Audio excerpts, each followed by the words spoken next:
گانے کے سلسلے میں قرآن کریم کی آیت کریمہ ہے وَمِنَ النَّاسِ مَن يَشْتَرِي لَهْوَ الْحَدِيثِ لِيُضِلَّ عَن سَبِيلِ اللَّهِ بِغَيْرِ عِلْمٍ وَيَتَّخِذَهَا هُزُوًا أُولَٰئِكَ لَهُمْ عَذَابٌ مُّهِينٌ کہ لوگوں میں سے کچھ ایسے ہیں جو لہو الحدیث کو خریدتے ہیں تاکہ لوگوں کو اللہ کی راہ سے بغیر علم کے گمراہ کرے اور اس کا مذاق اڑائے، ایسے ہی لوگوں کے لیے رسوا کن عذاب ہے۔ اس آیت کریمہ میں لہو الحدیث سے مراد اکثر مفسرین کے نزدیک غنا ہے، اکثر مفسرین نے لہو الحدیث سے گانا مراد لیا ہے۔ اسی طرح سے میوزک کے سلسلے میں اللہ کے رسول صلی اللہ علیہ وسلم کی یہ حدیث ہے سَيَكُونَ مِنْ أُمَّتِي أَقْوَامٌ يَسْتَحِلُّونَ الْمَعَازِفَ کہ میری امت میں ایسے لوگ ہوں گے جو کہ معازف کو حلال سمجھ لیں گے۔ اس حدیث کو امام بخاری رحمہ اللہ نے تعلیقاً جزم کے صیغے کے ساتھ روایت کیا ہے۔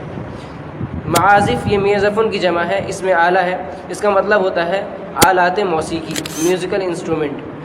حدیث کا منطوق ہے کہ میری امت میں کچھ ایسے لوگ ہوں گے جو کہ آلات موسیقی کو حلال سمجھ لیں گے۔ اس کا مفہوم یہ نکلا کہ میری امت میں آلات موسیقی حرام ہے۔ اب وہ گانے جس میں آلات معزف اللہ شامل ہو، آلات موسیقی شامل ہو، میوزک شامل ہو، تو ایسے گانے کو سننا ہر مرد اور عورت پر جو ہے حرام ہے۔ اس پر بعض علماء نے اجماع نقل کیا ہے، جیسے کہ امام ابن قیم رحمہ اللہ، امام قرطبی رحمہ اللہ، ابن صلاح رحمہ اللہ اور دیگر ائمہ نے جو ہے اس پر اجماع نقل کیا ہے کہ ایسے گانے کا سننا ہر مرد اور عورت پر جو ہے حرام ہے۔ اس طرح کے گانوں کے حرام ہونے کی حکمت یہ ہے کہ ان میں آلات موسیقی شامل ہوتی ہے، میوزک شامل ہوتی ہے، جو کہ ایک شیطانی آواز ہے، انسان کے ذہن کو منتشر کر دیتی ہے، خواہشات کو بڑھا دیتی ہے، اللہ کے ذکر سے، نماز سے انسان کو غفلت میں ڈال دیتی ہے، اور خاص طور سے ایک مسلمان کو یہ چیز قرآن کریم سے غفلت میں ڈال دیتی ہے۔ اور کیوں کر یہ چیزیں حرام نہ ہوں، جبکہ یہ تو شرابی، کبابی، فسادی، فحاش اور مجنون لوگوں کا شعار ہے، تو کیوں کر یہ چیزیں حرام نہ ہوں؟ ایک مسلمان کی پوری توجہ قرآن کریم کی طرف ہونی چاہیے، جس کی ایک ایک لفظ پڑھنے پر انسان کو 10 نیکیاں ملتی ہیں، اور قرآن کریم کو گنگنا کر پڑھنے کی